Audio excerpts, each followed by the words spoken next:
Kaixo, Joar eta Lain gara. Joar eta Institutuko Elektronikako ikasleak.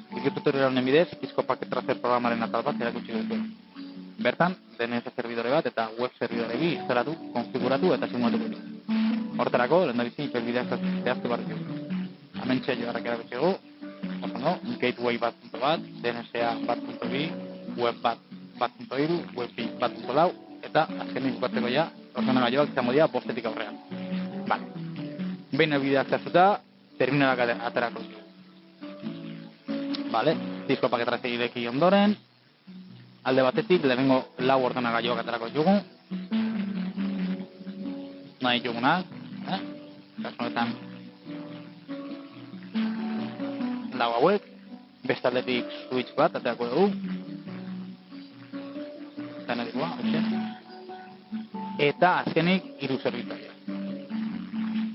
Bat DNSA izango da, eta beste bilak web zerbitzariak. Zena jarko jogu, oain web bat, eta oain web. Vale. Terminal guztiak pantailan ageri direnean, beraien arteko konexioak egingo ditu. Kobrezko argi ez horiak. Hortxe, lehenengo, ordenagailutan Fast Ethernet konexioa aukeratuko dugu, eta switchean, badirudi, ez dugula nahikoa switch honekin, beraz, switch ez da aldatu. Hementxe, aukeratuko dugu, Fast Ethernet hoixe, eta geo switchean bere konexioa. Fast Ethernet konexioa konektatuko dugu, hoixe. Hementxe, Fast Ethernet, eta hemen betxare Fast Ethernet. Eta azkenik, ja, zerbitzariak. Fast Ethernet, hogeita lau. Lehenengoa ganez, hogeita laua. Hogeita irua. Eta azkenik, hogeita irua. Jarratuko dugu, behin ja konektatuak eukitzen. Azalduko dugu, zelan konfiguratuko ditugu. Instalazioarekin bukatzerakoan, konfiguratzen hasiko gara. Lehen da bizi, horretarako, ipelbideak ezetuko ditugu. Hau egiteko, zerbitzarietan sartuko gara, eta bertako konfigurazio atalean, gateway, DNSA, IPA, eta barra txikutu dut. Azteko, sartu gara, lehenengo web zerbitzarian, eta hemen, gateway, bere gatewaya ezetuko jogu, eta bere DNS zerbitzaria. Kaso honetan, blog denotazen ikusten den bezala, bat.bat, gatewaya ezetuko, eta DNS zerbitzariai bat.bi ezetuko jogu. Vale, sartuko gara HTTP atalian, hoixe. Eta hemen, hauxe da por defecto datorren web horri bat, aldatuko jogu, ikusteko gure web horria dela, adibidez, Cisco Packet Tracer jarri barrian, Joar eta Lain jarriko dugu, letra larri, noski. Vale, orduan, web zerbitzaria berez konfiguratu dago, baina nolan zerbitzaria hauek dazkaten zerbitzu gehiago, beste guztiak amatatu behar dira. Amatau.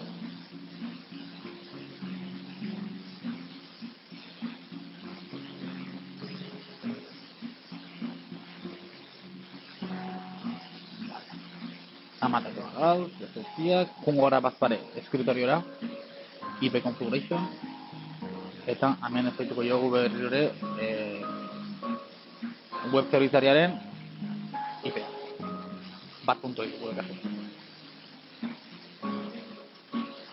Eta, hain maskarak, beha bakarrik jartzeun. Gatewaya ondo dago, eta servidore DNS baita. Urrengora jarraituko dugu, urrengo servidorera. Config atalian sartuko gara, berrirore gatewaya eta DNS serverra ikaituko jogu. Bat.bat gatewaya, hementxe. Eta urrengoa bat.bi. HTTP atalian sartuko gara, eta hemen jarriko dugu, ez dakit, Joarrek nahi duna, zer gehiago, Joarrek alain jogu, eta beren bezala, beste zerbitzu guztiak, amatatu gara.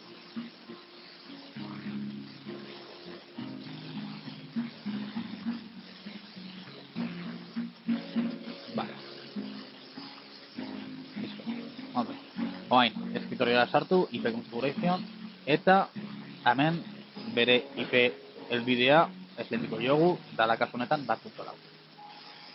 Maskara ez urret, berriro ere, behar bakarrik jartzen du. Perfecto. Ados. Orduan, web zerbitzariak ja konfiguratuta ditugu. Bukatzeko, DNS zerbitzariak konfiguratu behar dugu. Sartuko gara, hemen gateway eta DNS serverra konfiguratu, betiko modun, sartu DNS atalian, eta hemen domeinuaren izena jarriko dugu.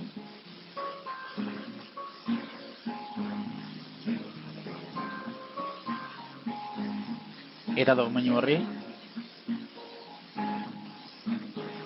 IP helbide bat esplituko jogu izango dana adibidez, kasu honetan lehenengo web zerbitzariak 1.4. Orduan gure lehenengo web horria deituko da alainetaioa.com. Perfecto. Bigarren bat deituko jogu, kasu honetan joar eta alain.net deituko jogu, eta berriro ere dagokion IP-a deituko jogu 1.4. Urrengo pausua escritoriora jungo gara, IP konfigurazion men sartuko gara, eta DNS zerbitzariaren IP-a konfiguratuko gara, 1.4. Horrela ja, gure web zerbitzariak jain gaude zein izango den bere DNS-a. Perfecto.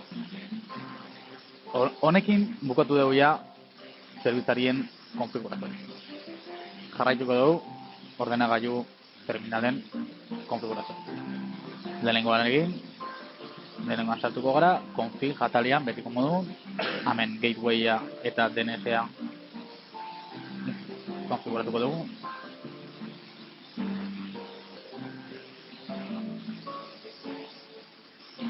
Perfecto. Eta IP helbidea konfiguratu beharko dugu. Ordenagailu honen IP helbidea esan dugu 5-etik aurrea izango dela, eta hau lehenengo izango den, .5 izango da. Perfecto. Urrengoa, berriro ere, prozesu berdina jarraki behar dugu, lehenengo gatewaya eta gero DNS zerbitzariak konfiguratu.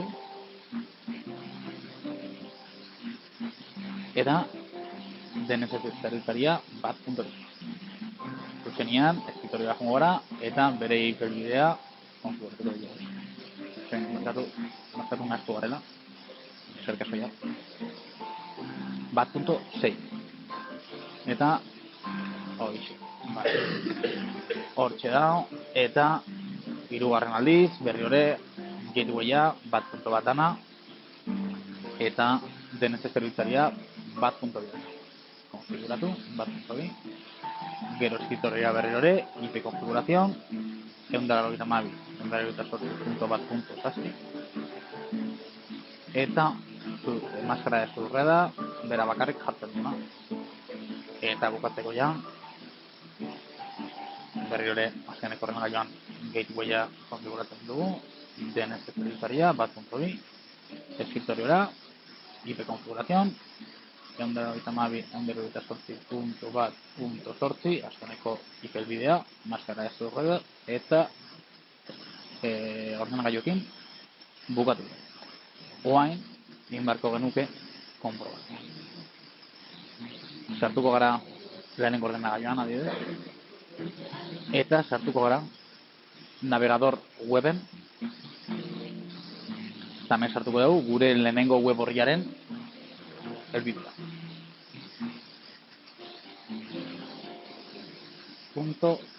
.net. Bigarrena. Ikusten da bezala, bigarrenean juhu jarri dugu. Beraz, konprobatzen dugu gure lehenengo bigarren web zerbitzaria barkatu ikusten behar. Vale. Urrengo konprobaketa egingo dugu. Izango gana gure bigarren lehenengo helbidea. alainetaioar.com. Eta kasu honetan juhua zagertzen, beraz gure lehenengo web zerbitzaria. Bueno, nahi baldin badegu konprobatuko dugu beste ordenagailu batetik. Berriro ere, bi web horriak sartu. .com eta bain .net. joaretaline.net. Konprobatzen dugu eta jo. Perfecto, orduan. Kontuan hartuta ordenagailu guztietan egin dugula prozesu berdina, gure instalazioa ondo dago eta den zerbitzaria martxan nahi da, web zerbitzaria bat ere, eta ikusgai dauz sare osoan. Eskerrik askoagatik, espero gutan ulertu izana, eta horren arte.